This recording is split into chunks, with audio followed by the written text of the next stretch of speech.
Our next speaker is Professor Sander van der Leeuw.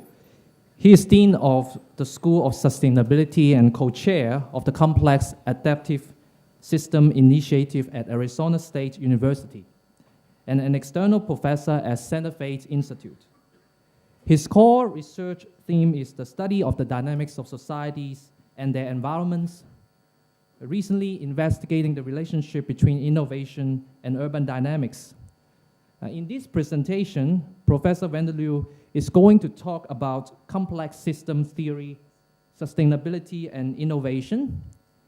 He will lead us through 2.5 million years of human history to see how societies have evolved with the environments to the point that the latter no longer follow their own dynamics due to human impacts. He will end with a discussion of the phenomenon of crisis and argue how the role and scope of innovation needs to be changed in a contemporary society. Ladies and gentlemen, it is my great pleasure to introduce to you Professor Sander van der Leeuw. Thank you. Yeah, you can look like that. Right. Jeffrey's talks are always a very hard act to follow. And I'm going to try, but I will, for one, not walk around as much. I will try and be a little bit more limited in time and see where we end up. Even though it's true, I have to talk about 2.5 million years. And the other thing I want to say before I start is that, yes, there is an underlying tenor of complex systems theory in my talk. But because I don't want to define complex systems, just as little as Jeffrey did, it's up to you to find that thread in my talk, okay? All right, let's start. So the first point to make is that my starting point is the present. And because I'm in a school of sustainability, it is basically what we now call the Anthropocene. That is a period in which human societies don't only define their environment, its perimeter, its characteristics, its challenges, and the solutions they might find for that, but where they actually have done that to such an extent that they more or less have grabbed control over a large part of the environment. And a lot of what I'm going to be talking about is how that came about at the same time as societies themselves grew and became more encompassing, and also then at the end of my talk about what the implications, or at least some of the implications, of that evolution might be. The apparent results are these, and the last day you will have Will Steffen talk about these illustrations. I don't have to be long about them. They essentially show that over the last 2 centuries, since about 1790, everything around us, whether it's demographics or phosphorus use or CO2 or what have you, including paper consumption and McDonald's restaurants and everything else that you can't read out there from a distance, has actually exploded on us. And then on this other hand, I want to point out that clearly, as a person involved in sustainability, I have to deal with some of the limits of that and some of the difficulties that that has actually caused for our environment. But I don't see, as my first slide said, I don't see this as an environmental problem. I see this as a societal problem. Humans are part of a complex adaptive systems, and for this audience, I don't have to go into much detail about that. But I want to basically emphasize the high dimensionality of those systems, because they are in sharp contrast for a long time of human history with the limited dimensionality of what humans could actually perceive of those systems. Moreover, such systems have multiple attractors, as you all know.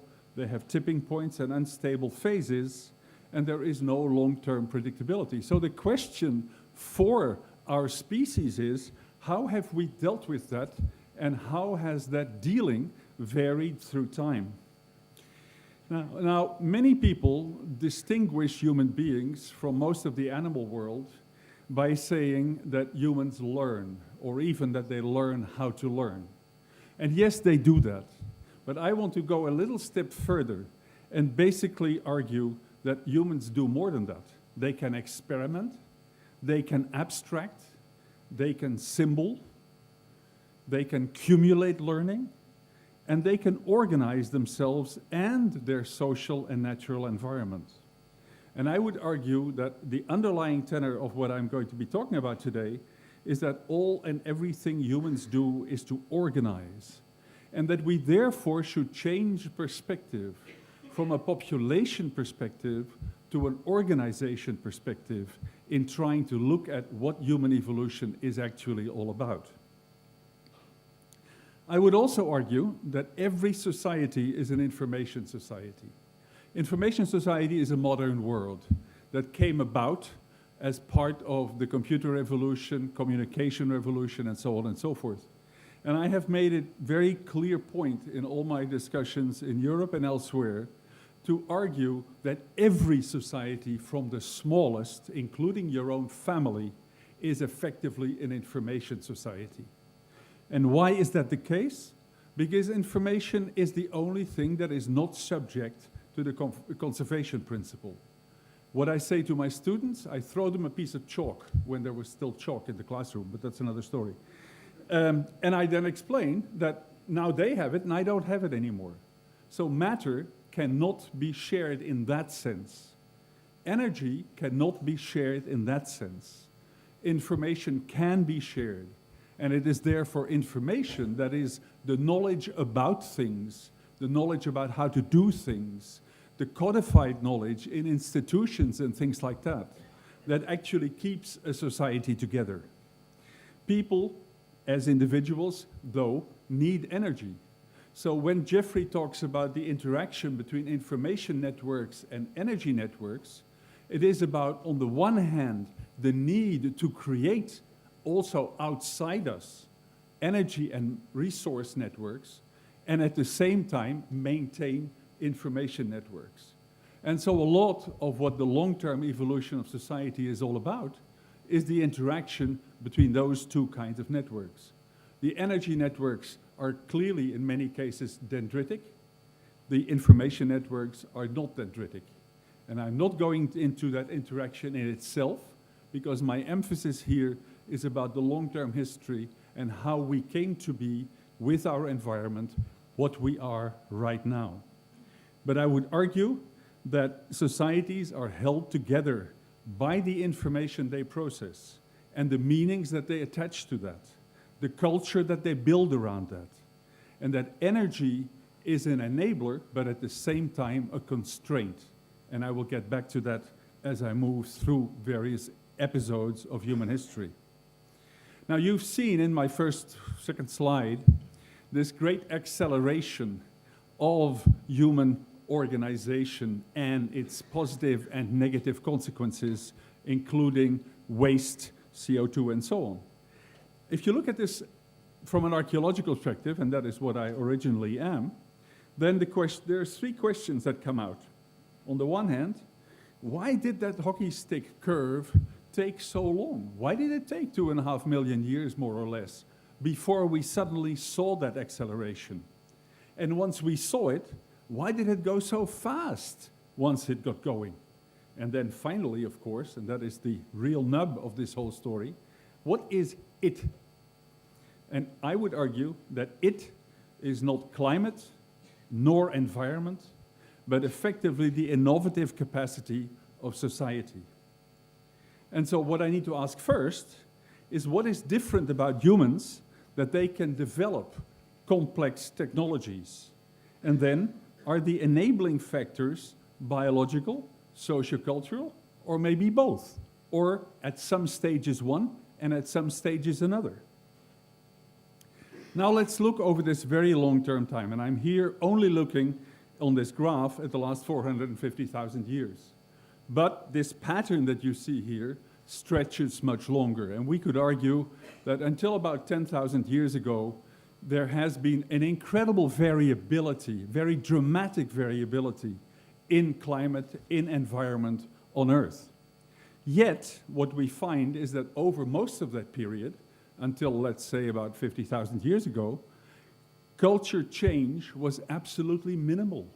People walked around in small groups all over the earth, and we have lots of data about that, but it is more or less the same mode of life for that whole long period.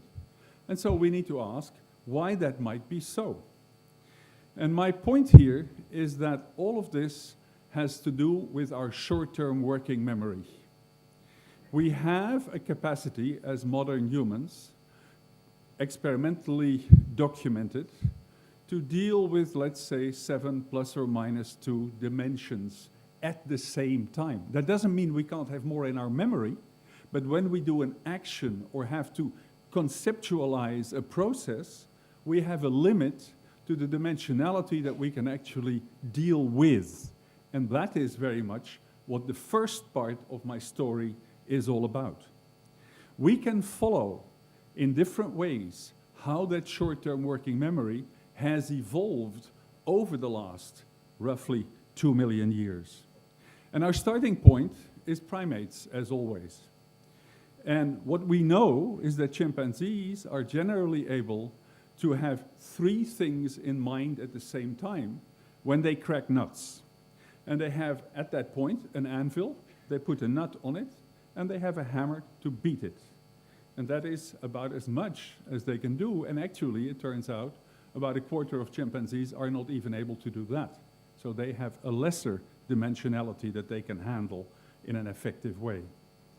There's all kinds of tests, and I'm not going to go into those. We have actually, together with a colleague from UCLA, Dwight Reed, we have published about this, and I'm going to leave it at that. On the other hand, as I said, our modern humans deal with about 7 plus or minus 2. Now, 2 of the kinds of evidence that we have for how that evolution went are the following 2. We can basically say that chimpanzees reach adolescence at the age of 3 or 4 years. Humans reach adolescence at the age of, let's say, 14. If you extrapolate from one to the other, you actually get a line that ties the 2 together and that makes an indirect, and certainly not a proof, but an indirect argument that indeed, if we have a longer or a later adolescence, we as humans have a chance to develop a brain that can handle more short-term working memory dimensions. Another way to look at that is to plot various species of hominins, that is, early humans before modern humans, against the proportion between brain size and body size. And that is what has happened here. And the vertical sort of fuzzy columns, and fuzzy because clearly we don't have exact dates about all of this, indicate sort of when various stages of this encephalization quotient that you see on the left-hand side, and thereby the short-term working memory that we associate with it on the right-hand side, occur. But that is only also, to some extent, conjecture. It's indirect. We do have a very interesting way to follow this on the actual prehistoric evidence and to follow the individual stages of that development on the basis of how prehistoric populations actually made their artifacts, their stone tools. And so what I'm going to argue here, and I will show this in a sort of table in a moment to sort of compress the evidence, is how over the 2 million odd years, we actually devised ways to do much and more complex things with these pieces of stone in preparing them to be our tools. The very first of those, let's say the Audubon choppers, have initially just one point where a flake was hit off, so they have a specific point that has been artificially sharpened. You can imagine, because that's a point that is dimension 0. And I am going to illustrate the rest of this story based on that and then show you the table. What we then see is that you get a number of chips that are chipped off in a line. So you suddenly get a one-dimensional situation that is conceptualized. The next stage is when people make that line round, and then they have an option. Either they take a big flake and then sharpen the edge, or they sharpen the edge first and then take off the big flake. By that point, because you can do both, people must have made choices that involve a second dimension, that is, a surface as well as a line. And you can follow that also in the third dimension. At a certain point, what you see is that people prepare one layer, two layers, two sides of a piece of stone, and then start working it on the third side. What I'm arguing with this, and this is only a small part of a much more complex and longer story that is summarized in this graph, is that actually, although we always dealt with three-dimensional objects, we conceptualize them as such only after a lot of experiment, a lot of trial and error, and a lot of actually development of that short-term working memory. Now, what I've done here, and this is again a table that is difficult to read, but in the first column is the sort of conceptual stage, that is the number of dimensions that are handleable. And then in the third column are actions. In the fourth column are what is new about each of those actions. And then when you go to the red column at the end towards the right, you actually see how those relate to the short-term working memory stages of human biological development. And then in the next column, you actually see the years, the age of the artifacts that we have that demonstrate these particular cognitive procedures that we have acquired as human beings, and then the last column, where we actually found them and what kind of artifacts they are. All of that, the details of that, we can discuss.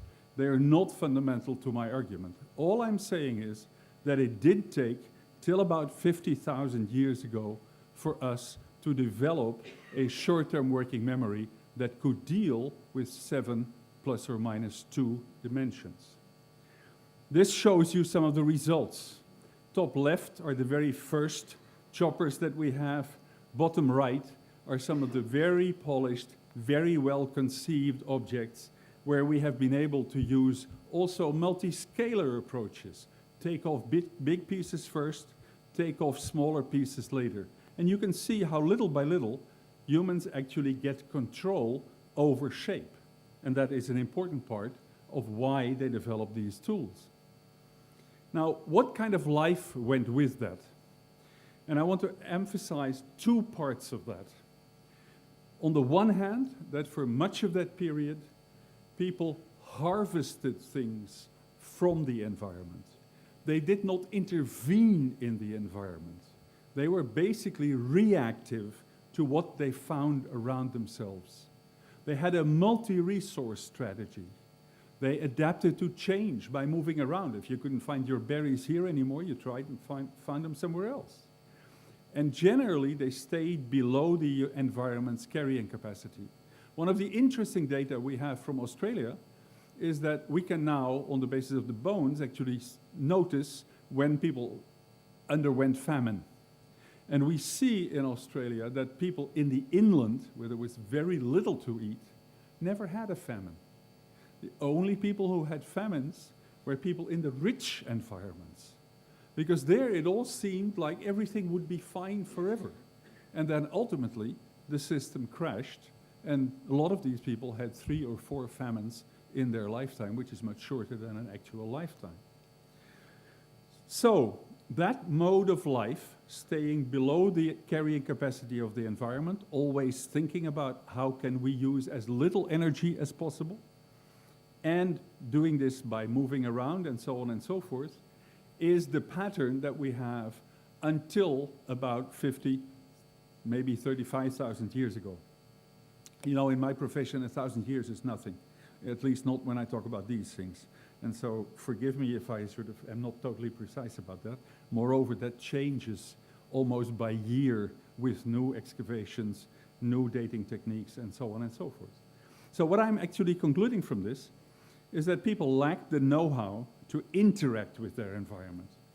That change and risk were at the order of the day, and they were simply accepted as such, because they couldn't do anything about it anyway. In some ways, people minimized change. For example, in an area like Epirus, which is very subject to earthquakes, they would actually settle in the areas where the earthquakes occurred, because that meant that regularly the earthquake would reset the environment to zero, and they could maintain the same way of life. The next stage of all of this is the first long stage, is when, let's say, 50,000, 35,000, that short-term working memory of 7 plus or minus 2 has been arrived at. From that moment, we don't see any changes till the present. Maybe for the future, that's another story, but not up to now. And nevertheless, from that moment on, we see a huge explosion in innovations. And so what I sort of concluded from that is that we have arrived at a time where there is no longer a biological constraint to create new tools for thought, but that there is a cultural constraint, that it takes time, it takes experimentation, it takes all kinds of ways of living to come up with new manipulations, mental manipulations, to actually deal with various developments. So, then the question is, are there from that moment on other constraints? And then that second question that I asked at the beginning, what are the consequences of that acceleration? So let's look very briefly at the kinds of operations, mental tools, not artifacts, that are available at around 35,000. For one, and this must have been available for a much longer time, there is a distinction possible between reality and conception. Humans, by that point, can categorize. That is, they can simultaneously work on differences and similarities. They can have, in their minds, feedback mechanisms, feed-forward mechanisms, and reversibility. That is, they can go from a result to a cause and then start with the cause and implement the result. So there are memory and control loops. There's a mental generation of events that can be inserted in operations. There are choices. And the choices are fundamental because they allow to substitute one action for another action. They can deal with all kinds of hierarchies, point, line, surface, volume, but also size hierarchies, hierarchies of control loops. They're able to actually distinguish between a whole and its parts and go from the parts to the whole and from the whole to the parts. That's what I mean under partonomy. And they can have sequences, and they can begin to anticipate at the very early stages of making a particular artifact. They already have in mind what is necessary at the end stage of making that artifact, so they anticipate on those kinds of necessities. These are some of the tools that then come up. What you can see is that they're much smaller, they're much finer, they have total control over the shape, in particular these Neolithic axes, because they move from taking big flakes off to smaller and smaller and smaller ones, up to the point that they actually, they rub the surface to get a complete control over the surface. But what they also do is they go the other way around.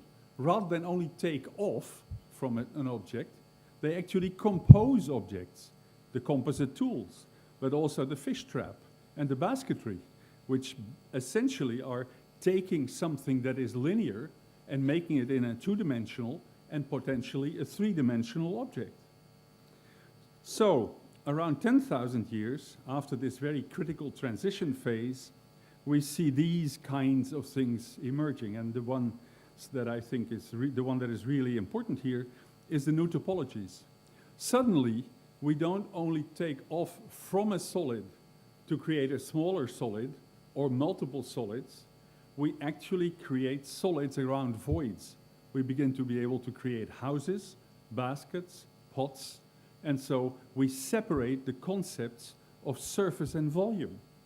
And we get a tangled hierarchy of concepts. A surface that defines a volume is defined by another volume. So all these kinds of operations are then suddenly possible. Now let's look at the next stage, the third stage. And this is the Neolithic. This is the Holocene. And what you see on this graph, and this graph reads from right to left, I have to point out, is that the climate and the natural environment stabilizes. Now that is exactly the time when social evolution takes off. And very many things happen in a very short time. So again, we have asked this question, why is that contrary? There is no environmental driver clearly here, there must be another driver. And so what we then get is initially a very fundamentally different way of life, the village way of life. Now, however many people there are in those villages, and that is difficult, some people make a village into a city and vice versa and so on. I think what the important thing here is that people start investing in their environment. So they actually have a stake in their environment. So they move around a lot less because they spend a lot of effort creating a particular environment. So suddenly there is an interaction between society and its environment. We see a change in subsistence base. Cultivation and herding take over. There again, we have a long time perspective because we clear out the land, we seed, we wait till it grows up, and with herding, we actually wait even longer till we have a good herd. We have new technologies. We have a different social life, and that becomes more and more important because this is the beginning of the moment that social life and relying on each other and social problems actually emerge as a new set of problems that replace a lot of the environmental problems that were in existence until then. So we get a different perception of space and time, again, because we have invested in it and we are no longer mobile. So from harvesting the environment, we move to investing in the environment. We no longer meet challenges by mobility, by simply finding it somewhere else. But the interesting thing here, of course, is that that old system could have continued. Why didn't it? And I would argue that that is the evolution of our conceptual toolkit during the Pleistocene that actually made that change. And then for me, the question becomes, is the climate the driver or is the climate the enabler? These are just a couple of slides to show you the kinds of things.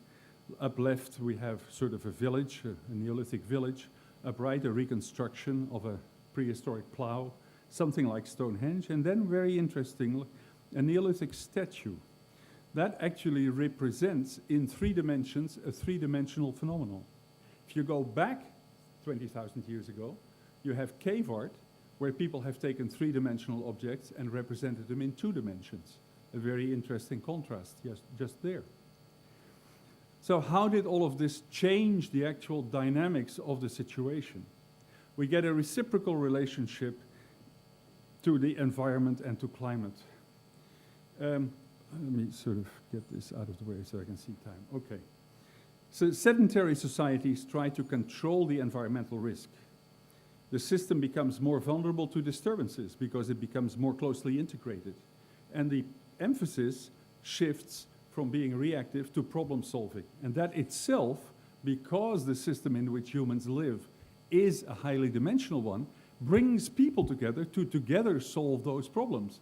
Because an individual, with the limitations of the short-term working memory, cannot really do that. So the cost of all of that is growing societal and social complexity. The next stage is yet another complete revolution, which I have referred to, and it is that we begin to bootstrap a process between problem solving, creating the knowledge that comes from that, needing to increase the information processing capacity, which then allows us to cognize new problems, creates new knowledge, and so on and so forth. So we get a feedback loop that actually simultaneously increases the dimensionality with which a society can operate, the number of people that are involved in the society, and at the same time, the kinds of knowledge that is acquired. And so we see a number of major social transformations happening as a result of that. Now let's talk for a moment, and the specialists about urban systems are also here, so I will do this only very loosely. I would argue that urbanization, although it needs a lot of energy, is actually very costly in energy terms. And the need for better problem solving is the driver for urbanization because it brings more and more people in direct contact. So what I actually see happening is that you get an urban way of life where people innovate more and more because they're closer together, so it is easier to do that.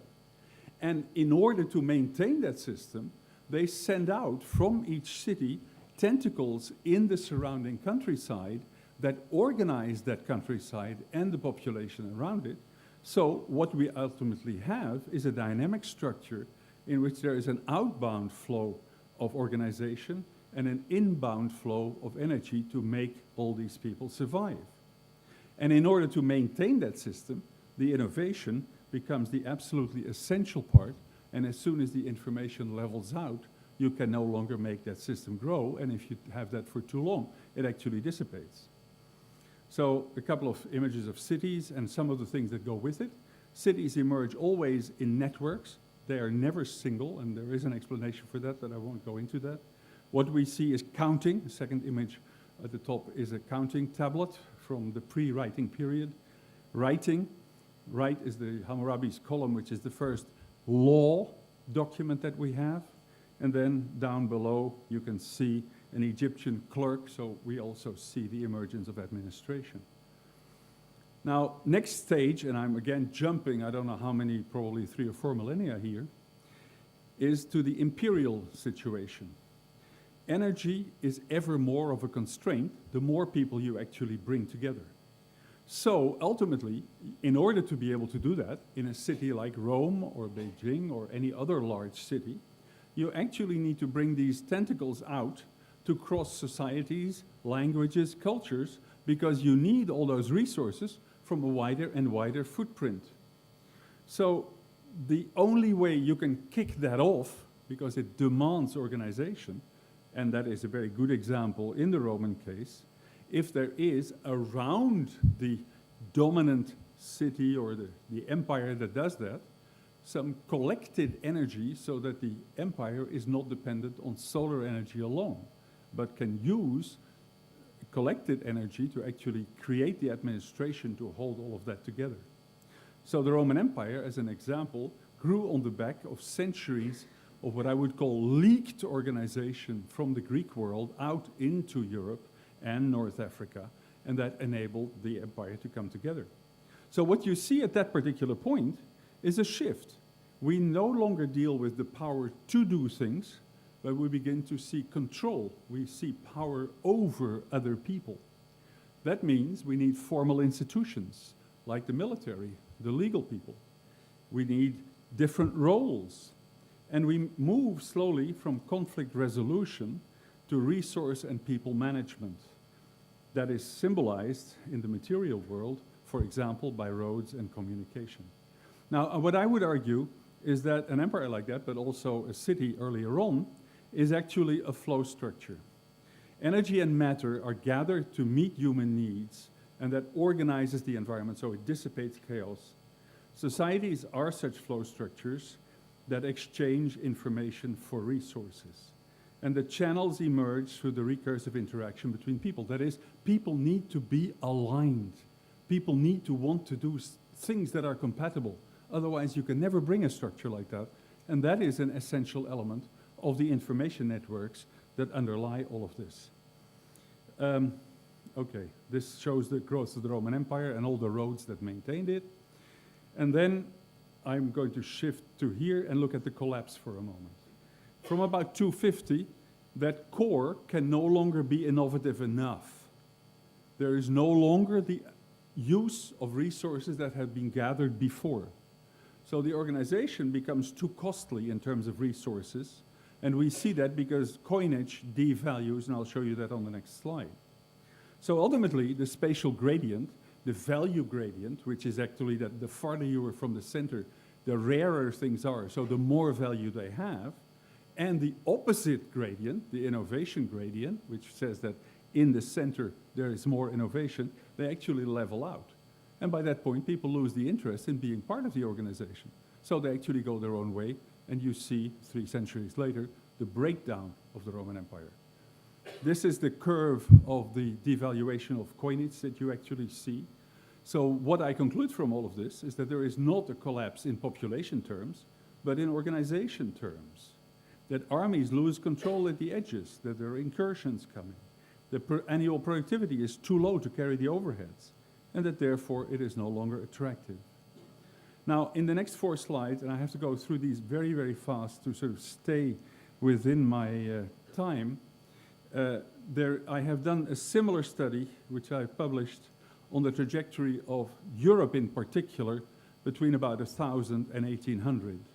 And the measures that I've used here are relative population increases and demographics, the total surface of individual political units, the extent of trade, the density and extent of transport and communication systems, roads and things like that, the wealth gradient as a proxy of innovation and value gradients, and innovativeness. Now I'm going to go again very fast. From 700 to about 1000, all of the organization that you saw in Rome disappears.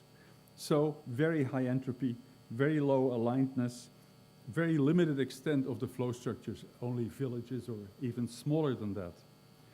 From about 1000 to 1200, you begin to see competition between these local units, and after, little by little, they create a hierarchy, a feudal hierarchy, and that begins to actually create a larger system that is more or less integrated. You get other kinds of cities, you get the Renaissance, when suddenly these links between the North and the South work, after the Black Death, with large population shifts, increased urban aggregation and wealth, and so on and so forth. The next 2 centuries are when we go and explore very wide. It's the beginning of the colonial era, but essentially only trade colonies rather than agricultural colonies. So we see a very large independent city power and urban immigration. And then finally, from 1600 to 1800, the lords that want to have the political power and the cities that have the economic power merge and create the kind of merged hierarchical systems that process the information for such large numbers of population most effectively. And then in 1800, the system might just have collapsed. We begin to see the French Revolution, all kinds of revolutions in various parts of Europe. But then what we suddenly see is the discovery of fossil energy. And that gives our society a new lease of life. What you see on the left-hand side is the fact that primitive man uses about 100 watts to stay alive. Our technological man, particularly in the United States, uses about 10,000. And most of that goes into infrastructure. But the invention of fossil energy suddenly liberates innovation in every which way. And so what we actually are living now is a system in which innovation has become endemic and has become supply-driven. When a company invents something, they stuff it down our throats, and we sort of swallow it, more or less. Before that period, it wasn't like that. An invention could be done somewhere, and only if there was a real need would people pick it up. So what I would argue is that right now, in our society, we are so much dependent on creating innovation in order to continue creating value and attracting people into our system, that this is our biggest weakness. What is the underlying pattern? And I'm going to jump a little bit over some of the slides. I think fundamentally it is a perceptual cycle. If you take some of the work of Kahneman and people in the Stanford group that have looked at this, you come to the conclusion that there is a difference in the perception of the relationship between people and their environment, depending on whether you take that from the perspective of the environment and then look at the people in it, or you take it from the perspective of the people in it and look out to the environment. And I have summarized that here. And basically, the net effect of those two together is that we systematically hide for ourselves our impact and the dangers of our impact on the environment, and we augment our sense that it actually helps to do that intervention. And so I would essentially argue that these two perspectives exaggerate natural dangers and undervalue the dangers of human intervention. In reality, society therefore reduces by its actions the predictability of the natural phenomena, or also all kinds of social phenomena. So when we think that we know more, we actually know less, because proportionately, the increase in unintended consequences is actually exponential, whereas our knowledge increase may be geometric or even linear. So that creates crises, because it creates moments at which we cannot in any way see anymore the many aspects of what we have created. So there are some aspects of this. One of them is that landscapes get transformed from things that are natural to things that we need to control for them to stay in more or less the same shape. We shift our risk spectra from narrow, well-known areas to very wide ranges of temporalities, and that is how we generate century or even millennial events ourselves by not being able to handle that whole process.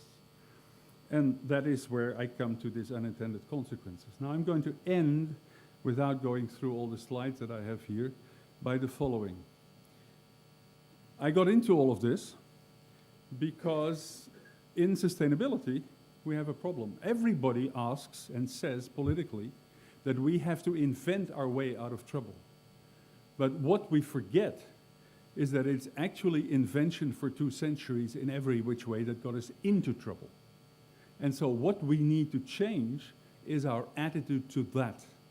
We need to change in the sense that we need to be much more careful about where we focus our inventions. We need to be much more careful at trying to find out what the unintended consequences of our inventions could be before we actually implement them. And that demands a complete different change of also how we work in science and how we work in society, because we need to start learning for the future rather than learning from the past. That demands a different kind of education, a stimulation of creativity in schools, systematically thinking in dynamics, systematically thinking in alternatives, trying to evaluate alternatives by what they actually cause, in the sense of trying to see, if we make a certain decision, what actually happened, but then also look at the other options that would have been open and what that could have caused. So there is a whole new set of things necessary, and that is where, for me, complex system science actually comes in, because it has begun doing that. It's a long road, which will take us a long time, but which for me is an absolutely fundamental road to start walking down. And I think I'll leave it at that, just to stay within time. My chair was quite worried about that. I think I've done all right, okay? Okay, all right.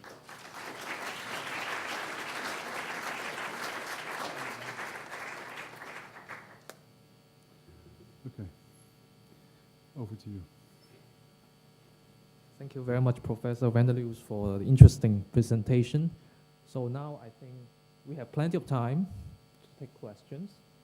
If there are any. If not, you have a long lunch.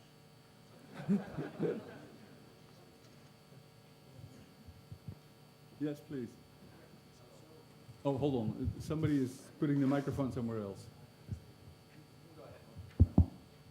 Hello, my name is Suman Banerjee, and thank you for enlightening me about my great-grandfathers and their activities. But I have a question. You know, I'm a finance researcher, and we believe that what has happened is the best to happen. And obviously, what you said is there are four A, B, C, D path. We are in path A. We should have been in path B, and we would have been in a much better situation than A. And that's your guess based on the knowledge that you have acquired through path A, and you're actually using that knowledge to think what would have path B be had we been in path B.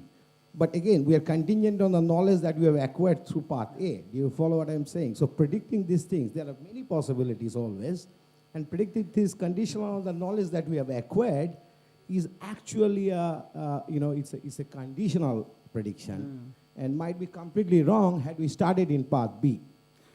You're right, and I will try and elaborate a little bit on that last remark about learning for the future. I think what has happened is that 2, 3, maybe 4 centuries of very good science have systematically, because they wanted to prove things, looked at things as they had come about. That is, they used a feedback loop between the present and the past. We still need that, and I'm not saying that we shouldn't. What I am saying is that we now should also create a more systematic feedback loop and focus our collective energies and intelligence about extending that feedback loop and creating one between past, present, and future. And so in that sense, move indeed after knowing A and B to C. One of the reasons that I think this is important in the financial area is the fact that most financial models, and this was admitted when the crisis hit by the top people in the field, are actually equilibrium models. And I think one of the really important developments that we need to create is to crack the problem of multi-equilibrium models in which we can actually move from one system to the next. There was somebody else there who had it. Yeah, please. No. I'm James Sintor. I'm a graduate student at the Master's Institute of Technology. My question sort of gets at... Yeah. No, now you switch it off. Yeah? No. Keep on going. My question is basically, has the rise of sort of free time and then the subsequent invention of a tool like the internet to connect people to sort of use their free time collectively to do things, is that a new paradigm, whereas before we were innovating basically to survive, and now we can innovate because we like to? I'm not sure it's quite like that. I do believe that in many different phases of human evolution, people have invented new networking tools. And I could go on about the invention of language, but I also mentioned writing and other things like that. So in that sense, from the perspective of this being an information society, I don't see this as something fundamentally new. But it is something that we don't know how it is going to structure our society. And that is what is the real question at that particular point, and I don't think we'll find that out for several decades yet, how we can actually use these tools the most effectively. But to my mind, the whole idea about demand-driven invention becoming supply-driven invention has to do with the organization of the big corporations and the need to keep creating value in our society in order to keep the society together. And so a colleague of mine that some of the people here in the room know calls these the biggest Ponzi scheme, because you have to keep going at it. If you can't keep going at it, then you basically are seeing a society that is going to dissipate.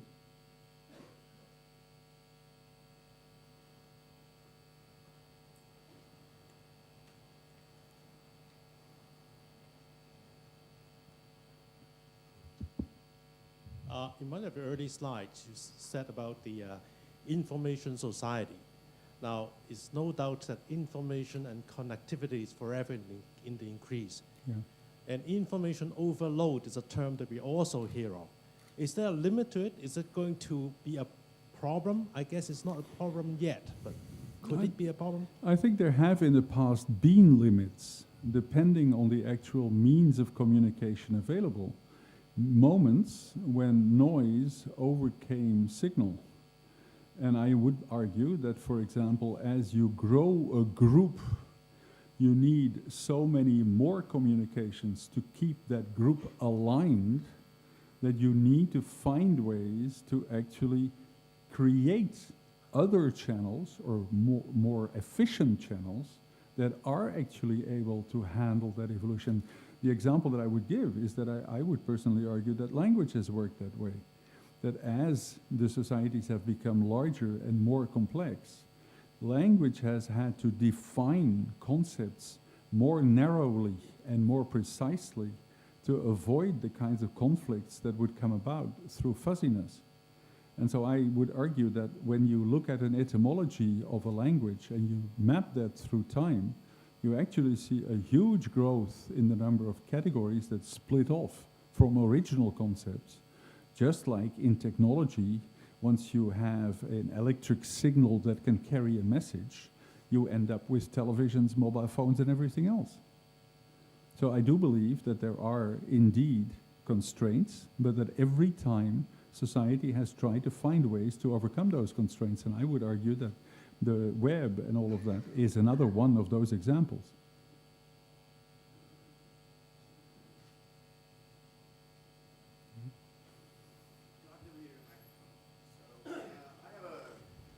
I've lived in Michigan and I've lived in Toronto, and I can tell you that these are not habitable places. I've been in both. I actually spent a year in Michigan. I spent some time in Toronto, so I agree with you. So without huge inputs of resources, these places just cannot keep going, right? And if you look at the roads in these places, you look at the housing structures, it's very clear that these places are not built to last, and that they cannot last very long, right? You look at what else is going on in Michigan outside of Ann Arbor, it's even clearer how quickly things decay when the upkeep costs are not being paid. That's right. It's a matter of half a decade for complete collapse. So if we take your ideas here to the extreme, the carrying capacity of the Earth, only populating places which are actually habitable and sustainable, is probably less than 1 billion people. Yeah. The path from now to there, unfortunately, looks very bad and very bleak. So, looking at that, so what should the message be for actually, policy people or technology change? Saying, how do we get the population down to 1 billion people without just initiating collapse? Okay. Clearly, the transition is the real problem that we're facing. It is not the outcome. We know what the outcome needs to be. But the reduction in the demography, although I personally believe that it's a very important element, is not necessarily the only solution. If we can find other kinds of resources that we haven't tapped yet, or if we can do away with very large networks, in particular energy networks, because we can actually localize energy acquisition, there are other ways around that. And I would argue that, again, the transition is the real nub of the thing, because what it demands is that we leave our past dependency and that we change our mindsets fundamentally in thinking about this in a different way. But I just want to make the extra point that indeed finding a completely different resource, of course, would also be a help, and that is part of what wind energy and so on are all about, and I'm not going into that argument, which I think is a very difficult one, but I think you understand what I mean. Yeah, please. I agree with the kind of transition that you're talking about, and I also agree with the rather bleak future that is being talked to as to how difficult it is going to be to bring that transition about. If you could take a set of the world's future business and government leaders and put them in a place for a year and educate them, what would you educate them with? Right. Well, let me begin by a remark that I once made to a whole series of people in government-related offices in DC. And I basically said the first thing that America has to do in order to get to deal with this dilemma is change the American dream. And I'll tell you why I'm saying that. And of course, it's a very difficult thing, but it's actually going on right now in some ways.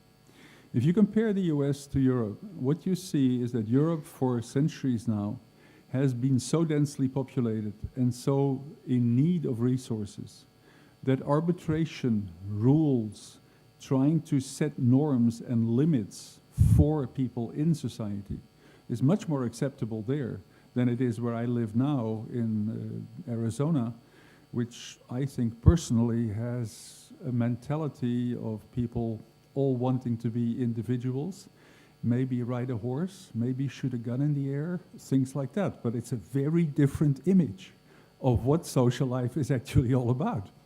And so I would argue that seriously thinking about the kinds of mindsets that we need to develop to get to through that transition is the first task. Now, of course, the real difficulty with that is that those mindsets are different in every different culture.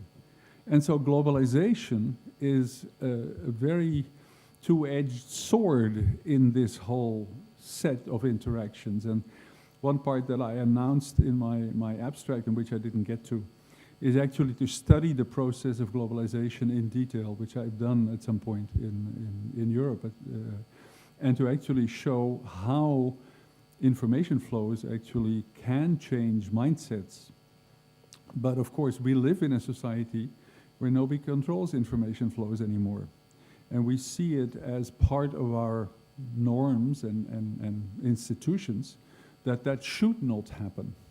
I'm not saying that it's necessarily always a good thing, but I am saying that by allowing every idea to be everywhere, it becomes very difficult for individuals to distinguish between signal and noise.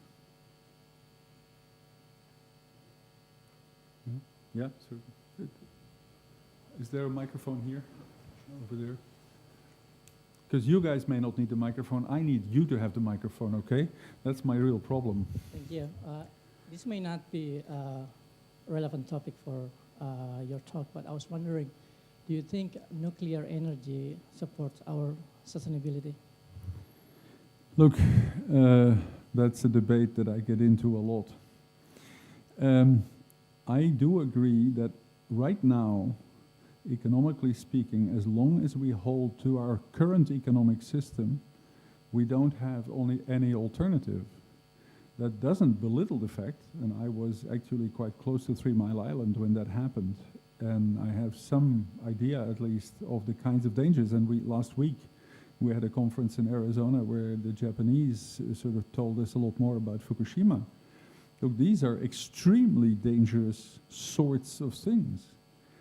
If we can keep them safe, I lived for 10 years in France, and they have, I don't know how many reactors in France, and so far there hasn't been an accident. We may have to live through that phase. I do believe that there are major risks, but then there is major risks also in flying one of these Airbuses, and I actually learned today or yesterday in the newspaper that Boeing is now finding similar problems with some of its fibers that it's been using for the hull of the airplane.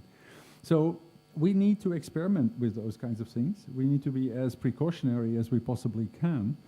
But for the moment, I don't see any other source that can immediately absorb the kind of energy that in many countries nuclear creates. I live in a town, by the way, that has the largest nuclear reactor of all the United States next to it.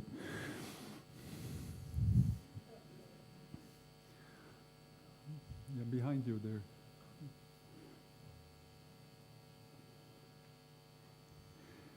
I understand that one of the fundamental things you're saying is that we need systemic thinking. Yeah. Now, when you talk about systemic thinking, the question that arises is that given our political structures, given the way we are organized today, specific economies around the globe, are those structures compatible with having doing this kind of fundamental systemic thinking? Well, you guys all ask the easy questions, don't you? Anyway, I'll give you again just a totally sort of personal opinion. I think every society has the structure it wants and that it has created. I do believe that ultimately, if we start seriously thinking about these issues, we will also change parts, at least, of that structure.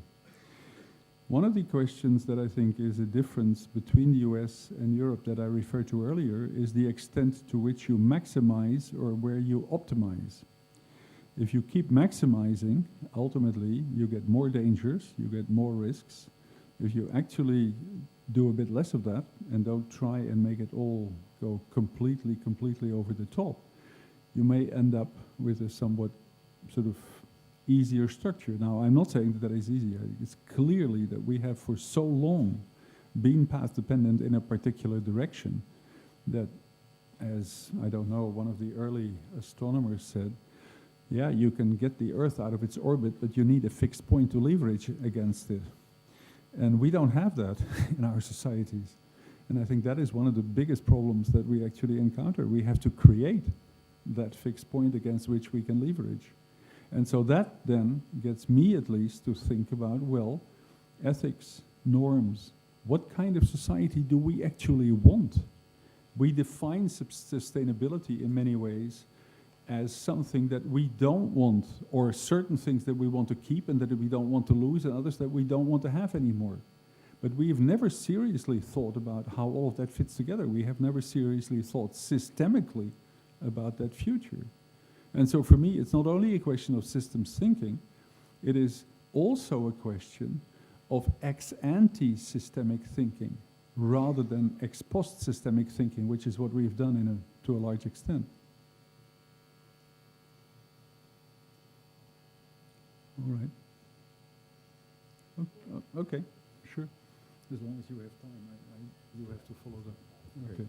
Thank you. Okay. Okay. Basically, from your talk, I have this impression. It's like at the beginning, people are not really living together. Then they have some problem. They live together to solve this problem, then which generates new problems. So they need even more people to solve these new problems, and even the city become even bigger and bigger, and until we reach the point that the too big city itself become a problem. So now it's the time to change the mindset. Now, I largely agree to that, but I have a question in mind is like, okay, when we are thinking about the future, we human beings, just like, we don't really think for society. I mean, okay, this conference may be a bit special. No, but usually we think for individual, like all the living creature, we try to pass on our genes and so on. So for the individual, maximize something is probably the same thing as the optimize. Then for the society, it's different.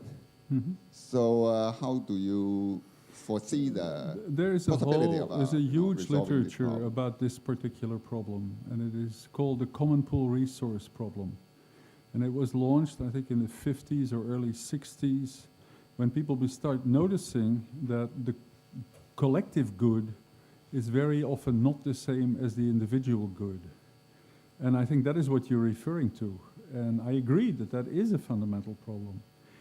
On the other hand, if you look at it from the sort of long-term archaeological perspective that I do, I would argue that early societies, and even now in the modern world, societies that have been isolated for a long time, are actually much more attuned to thinking about each other and about the common good than we are in our societies. And I'll give you a real-life example of my own life. I spent some time, because my wife was doing research there, in the highlands of Papua New Guinea. And so I was with tribes there. And one of the things that strikes you immensely is how these people in everyday life pay attention to all the people around them. And I'll give you an example. We had just arrived there for 3 or 4 days when a little airplane landed and brought a French anthropologist who wanted to do some research there. And this man probably weighed about 150 or 170 kilos. So in this very accidented terrain, he had a lot of trouble up and down the mountains. Every time that one of the Papuas heard his breath go too fast, they would stop and they would point out something in the landscape simply to give this man time to catch his breath again. That's the kind of thing that we don't do very often anymore, in which I think it's helpful if societies think like that. And that goes back to the sort of early societies that I'm talking about. If you live in a group for a long time with 25, 35 people, you know everybody inside out. You have many channels of communication, eye contact, body language, what have you. All of those have become impoverished, and we have replaced them by electronic means or other means that actually have a narrower bandwidth of signal communication between individuals. And I think that is part of the fragmentation that we see in our society. Yeah? Yeah, actually there's another question. Okay. Has been in my mind for quite a while. It's like, we have been talking about sustainability, but basically from, I'm working in the networking area, so from a network point of view, we know how to measure the robustness, we know how to measure the fault tolerance, but how to measure this sustainability? I mean, is it like the system will basically keep largely unchanged for a long time, then that's sustainable? It's like it can be, I don't know, in whichever way, keep from, be separated into small pieces or so on. All the way I'm wondering, what's the definition of sustainability? You're right, and sustainability is clearly what everybody makes for it, but one of the areas there is that you have to make the decisions of what you want against what you don't want. But I want to get to what you're saying in a slightly different way. There is a beginning area of research that looks at early warning signs of tipping points in societal, biological, and other systems. This is completely new. It's not something that we know a lot about yet, but it's another one of those domains that, as part of this whole complex systems change in our perspective, we can and must start exploring, because that is the kind of thing that we're going to need to better understand this phenomenon. And I'm not saying that that necessarily has to be done from a network perspective, although probably a network perspective is also useful there. But I think there are other ones as well. Yeah, all the way out there. Out there. Oh, that's all right. The Jeff was talking about the socio-economic entropy. Yeah. System to go into this section. Now, please do use the microphone. I really have a problem hearing you, and it's my problem, not yours.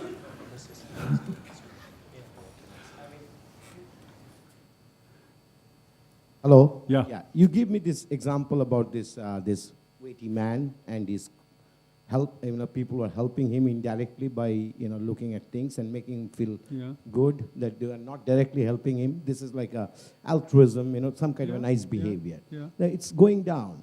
The question is why? I mean, is it induced that some people have got like really conspiracy theory to kill the altruistic nature of people, or this is a natural phenomena? And as Jeffrey was saying, that this is socioeconomic kind of entropy, that is a tendency of a system to naturally go into this so that it can purge itself. This entropy can essentially purge itself at some point, purge the system again. I would argue that this is part of the growth of the group, so that there is less attention for individuals in the group. Clearly, if you have a very small group of people, it's relatively easy for everybody to get what they want out of it. But take the example of after a meeting like this with 10 people having to decide where you want to go and have dinner. It's going to be really difficult. And that has to do with the fact that the number of communications that is necessary to get everybody aligned is so numerous that it becomes more and more difficult to actually maintain that kind of long-term altruism that is in certain societies. But there are other people at the Santa Fe Institute who do a lot more work on this than I ever have. And I think it'd be interesting for you to read some of the work of Sam Bowles and his team, for example. Jeffrey was referring to that earlier, about how this plays out in different cultures.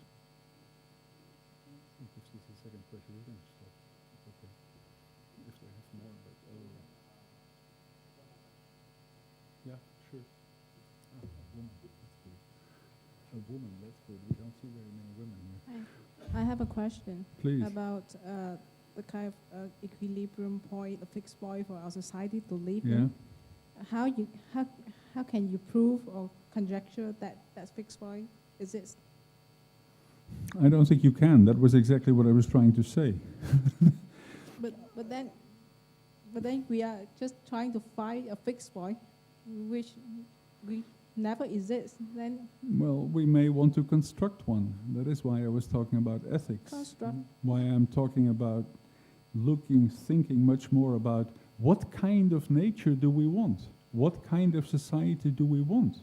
We don't define that. That is one of the reasons it's so difficult to define sustainability, because we don't know what we want. And so that is another part of this debate that needs to be had, in my mind.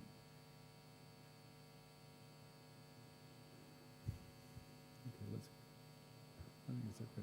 It's okay. Move on. Move on. Thank you very much, Professor. I would like to present a token appreciation to you. Thank you very much. Just bringing me here is more than enough. Thank you so much.